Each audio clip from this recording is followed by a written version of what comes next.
Assalamualaikum warahmatullahi wabarakatuh. Alhamdulillahilladzi khalaqa kulla syai'in azwaja wa bidzalika ayatun lil 'aqilin. Asyhadu an la ilaha illallah wahdahu la syarika lah wa asyhadu anna Muhammadan 'abduhu wa rasuluh. Allahumma shalli wa sallim ala hadzal nabiyil karim wa ala alihi wa sahbihi ajma'in wa ba'd. Yang sama-sama kita hormati hadirin, tokoh masyarakat, tokoh adat, tokoh agama, terkhusus kepada orang tua dari kedua mempelai, tamu undangan yang semuanya insya Allah dirahmati oleh Allah Subhanahu wa Ta'ala. Pernikahan tidak sebatas adat tradisi saja. Pernikahan bukan semata hanya karena kebutuhan seksualitas. Pernikahan bukan hanya untuk meningkatkan status sosial, tapi pernikahan adalah perintah Allah. Kalau ia perintah Allah, maka pernikahan itu adalah ibadah.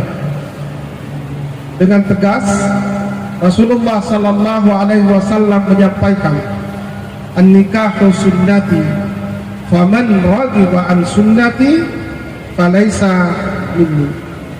Nikah itu adalah bagian dari agamaku, dan siapa yang benci, mengelak, tidak mengakui, bahkan tidak mau menikah, maka itu bukan golonganku. Di hadis yang lain, hadirin sekalian, Rasulullah sallallahu alaihi wasallam menyebutkan bahwa nikah itu adalah separuh dari agama. Meninggalkan nikah sama artinya meninggalkan sebagian besar dari urusan agama. Anandaku ihsan, nikah adalah ibadah. Ulangi nak supaya jelas. Nikah adalah ibadah. Sebelum Anda ijab kabul hari ini, ada hal yang Anda tidak bisa jalankan. Setelah Anda ijab kabul, selain status Anda berubah jadi bujang menjadi suami, ada hal terpenting dalam agama yang Anda jalankan. Anda seorang pemimpin. Ar-rijalu qawwamuna 'alan nisa. Laki-laki itu pemimpin. Oleh agama dalam Al-Quran disebut qawwam. Anandaku, qawwam itu dari bahasa Arab. Qama, berdiri. Fa'il, tonggak. Qawwam, tegak lurus. Anda sebagai pemimpin harus menuntun ke jalan yang lurus. Anda sebagai pemimpin punya tanggung jawab yang berat. Anda sebagai pemimpin butuh pertimbangan. Dalam keluarga anandaku, hal tersebut dibutuhkan. Apalagi Anda seorang laki-laki. Istrimu diciptakan oleh Allah dari tulang rusukmu sebelah kiri yang bengkok. Dalam beberapa pertemuan saya sering ditanya, kenapa istri itu diciptakan dari tulang rusuk yang bengkok sebelah kiri? Saya jawab, jika seandainya perempuan itu diciptakan dari tulang kaki, itu artinya perempuan hanya untuk diinjak-injak. Seandainya perempuan itu diciptakan dari tulang belakang, itu artinya perempuan selalu mau dibelakangi dan pantasnya untuk ditinggalkan saja. Kenapa bukan dari atas? Karena perempuan juga tidak perlu terlalu dijunjung, karena kalau dia menguasai bahaya. Diciptakan dari tulang rusuk bengkok sebelah kiri karena perempuan butuh pengayoman, butuh perlindungan. Jika seandainya dia ke depan, itu berbahaya. Makanya Rasulullah bersabda, tidaklah beruntung suatu kaum jika yang terdepan di antara mereka adalah perempuan. Karena kenapa? Perempuan itu hanya hanya bisa diayomi. Anandaku, pilihanmu adalah Allah yang tentukan, dan itu adalah bagian tulang rusukmu. Jaga. Kalau Anda rusak, Anda yang rusak. Kalau Anda pelihara, Anda yang akan baik. Dan itu adalah pilihanmu yang sudah Allah takdirkan untukmu. Islam mengajarkan laki-laki untuk mempergauli perempuan dengan baik. Pertama, Al-Quran mengatakan begini, hunna libasun lakum wa antum libasun lahunna. Perempuan itu adalah pakaian untukmu. Pakaian menutup aurat, pakaian menutup aib, pakaian mempercantik diri. Seseorang dengan pakaiannya akan diketahui bahwa orang ini sekian peringkatnya. Contoh sederhana, di tempat kita ini bersama kita hadir Ketua DPR Kabupaten Kampar. Jika kita berjalan pada kondisi kita masing-masing, tentu yang anggota DPR, Ketua DPR berbeda dengan kita. Dilihat dari pakaiannya.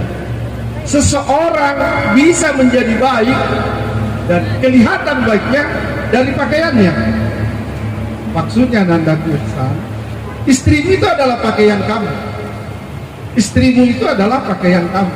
Artinya, Anda akan menjadi terhormat, Anda akan menjadi baik, Anda akan menjadi pemimpin yang hebat karena Anda mampu mengurus pakaian Anda. Sebaliknya, laki-laki adalah pakaian perempuan. Lagi-lagi kita mengatakan bahwa pakaian itu adalah penutup aib. Seseorang yang suka membuka pakaiannya adalah orang yang tidak tahu mana aibnya. Sehingga kita katakan orang yang tidak berpakaian, yang suka telanjang, itu artinya orang gila. Sekarang, Anandaku bila Anda sudah dapat pakaian yang hebat, ihsan, luar biasa. Anda dapat orang yang bisa melindungi Anda. Anda dapat orang yang bisa mengayomi Anda. Anda dapat orang yang bisa bertanggung jawab kepada Anda. Penghormatan Anda kepadanya sekarang sudah melebihi dengan penghormatan Anda kepada orang tua Anda. Selama ini ada hal yang tidak boleh dijamah dan disentuh orang tua Anda. Tapi ketika ijab kabul telah resmi dilakukan, hal itu menjadi halal untuk suami Anda. Itulah pakaian sesungguhnya untuk Anda. Jagalah itu, karena itu adalah kehormatan Anda. Ibu dalam keluarga adalah pendidik, anakku Mila. Ibu dalam keluarga adalah pendidik. Betapapun hebatnya seorang suami, kalau dia mendapatkan seorang istri yang tidak baik, jangan harap anaknya bisa menjadi baik. Contoh, Nabi Nuh, kurang apa beliau? Nabi Lut, kurang apa beliau? Kurang hebat. Nabi dapat istri yang tidak baik, bagaimana anaknya? Daraballahu mathalan lil ladzina amanu imra'ata Fir'aun. Bagaimana pula dengan istri Fir'aun yang jelas-jelas suaminya adalah preman besar, Fir'aun, tapi lihat didikannya keduanya. Samakah? Tidak. Siapa yang menentukan masa depan seorang anak? Perempuan. Oleh karena itu, Ananda Mila, jaga dirimu, tentukan nasib masa depan anak-anakmu karena kebaikan Anda. Anda adalah pakaian suamimu. Suamimu akan menjadi terhormat dengan kedudukannya, dengan keturunannya, bahkan dengan hartanya, karena keberhasilan Anda mendampingi suamimu di dalam rumah tangga. Tujuan terakhir dari pernikahan Bapak Ibu, Allah menyebutkan di tas kuno untuk tenang, damai, tentram. Biasa kita sebut dengan kata sakinah. Tapi ingat, kata sakinah atau sakinah, kedamaian, ketentraman tidak bisa didapatkan kecuali karena dua. Waja'ala lakum, waja'ala bainakum mawaddatan wa rahmah. Kalau ada mawaddah dan ada rahmah. Sebenarnya yang selalu kita sebutkan itu keluarga sakinah, mawaddah, wa rahmah. Sebenarnya cukup satu, keluarga sakinah. Tapi sakinah ini tidak bisa dicapai kalau mawaddah warahmahnya tidak ada. Baik anakku, untuk keduanya dan untuk kita semuanya, tidak apa-apa. Apa itu mawaddah? Mawaddah itu sayang. Dan ini sifat perempuan. Perempuan itu penyayang. Terkadang akalnya tidak berlaku hanya karena mendahulukan sayangnya. Lihatlah seorang ibu yang mulai ngidam, hamil, melahirkan, menyapit, membesarkan. Itu kalau pikiran otak tidak akan bisa dilakukan oleh seorang ibu. Tapi karena sayang, ibu rela melakukan itu. Kita yang bapak-bapak yang mendahulukan akal, pikiran, tak sanggup melakukan. Ibu karena mendahulukan mawaddahnya, wadudnya, sayangnya, maka dia siap melakukan. Oleh karena itu, sifat sayang seorang perempuan menjadi hal pokok terciptanya sakinah. Itulah sebabnya Imam Syafi'i rahimahullah ta'ala ketika menjelaskan syarat-syarat menjadi imam, pertama diukur keahliannya membaca Al-Quran. Kalau sama, kepiawaiannya memahami hadis. Kalau sama, siapa yang terbaik pengamalan Islamnya. Kalau sama, siapa yang paling tua umurnya. Kalau masih sama, siapa yang sudah beristri di antara mereka. Kalau masih sama, siapa yang paling cantik istrinya. Kalau masih sama, siapa yang paling penyayang istrinya. Karena orang yang penyayang istrinya pasti tenang hidupnya. Suami yang mencari kemana-mana, itu pertanda bahwa dia tidak mendapatkan kasih sayang di rumah tangga. Hadirin sekalian, perempuan sayang itu karena rahmah. Rahmah itu pemberian, perhatian. Makanya ketika Ali bin Abi Thalib baru saja menikahi anak Rasulullah, diberilah nasihat oleh mertuanya yang tidak lain adalah Rasulullah. Ali, perempuan di mana-mana suka diberi. Dan perempuan kalau diberi tidak pernah mau melihat apa kualitasnya, tapi yang dia lihat adalah pemberiannya. Contoh, kalau kita senang dengan perempuan, kita kasih bunga. Bunga itu apa sih nilainya? Setangkai bunga, 0,sekian% materinya. Tapi perempuan karena suka diberi, maka dia suka. Rasulullah berpesan kepada menantu barunya, Ali, setiap kali Anda masuk ke dalam rumah, bawalah sesuatu betapapun itu kecilnya ke dalam rumah, karena itu yang membuat istrimu senang. Artinya hadirin, laki-laki yang baik adalah yang sigap menghasilkan di luar untuk diserahkan kepada istrinya.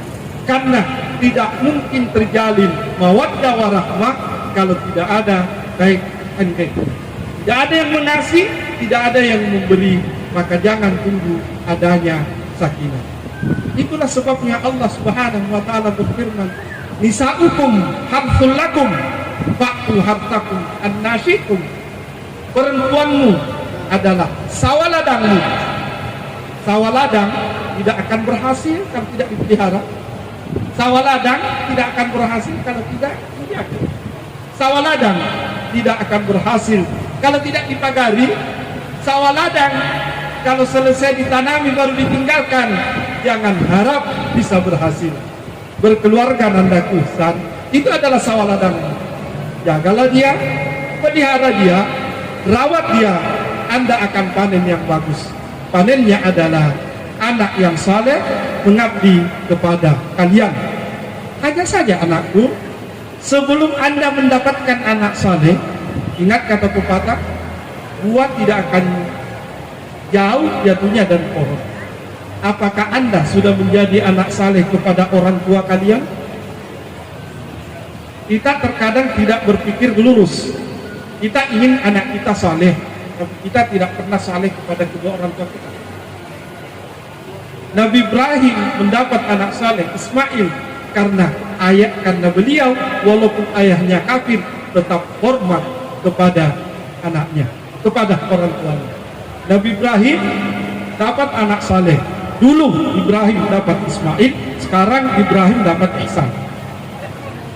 ihsan? Mampukah Anda mencontoh ayahmu Ibrahim yang luar biasa taatnya kepada orang tuanya? Kalau Anda mampu, insya Allah Allah akan balasi Anda dengan anak saleh. Dan inilah tujuan akhir dari pernikahan. Kesimpulan, anakku, jalankan ibadah agamamu dengan baik. Jangan main-main dengan pernikahan.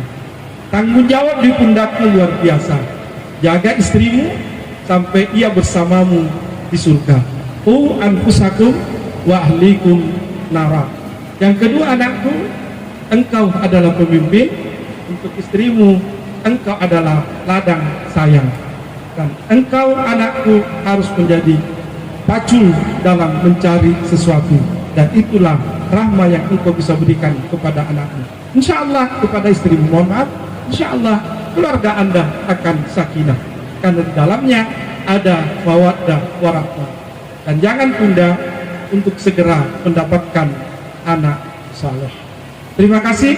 Assalamualaikum warahmatullahi wabarakatuh. Barakallahu lakuma wa baraka alaikuma wa jama'a bainakuma fi kulli khair.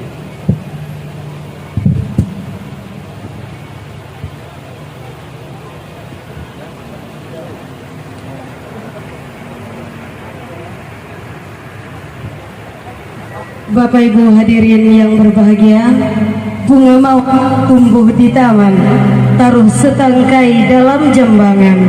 Terima kasih kami ucapkan kepada rombongan dan tamu undangan. Usai sudah prosesi akad nikah antara Ihsan Afibri Maulana SKM dengan Mela Wirga Astika Esos pada pagi hari ini, segenap doa dan restu kami panjatkan untuk kedua mempelai. Semoga menjadi keluarga sakinah, mawaddah, warahmah. Saya Indah Oktaria SGZ pamit undur diri. Terima kasih atas segala perhatian. Mohon maaf atas segala kekurangan. Wabillahi taufiq wal hidayah. Wassalamualaikum warahmatullahi wabarakatuh. Kepada seluruh tamu undangan beserta keluarga dipersilakan untuk mencicipi hidangan yang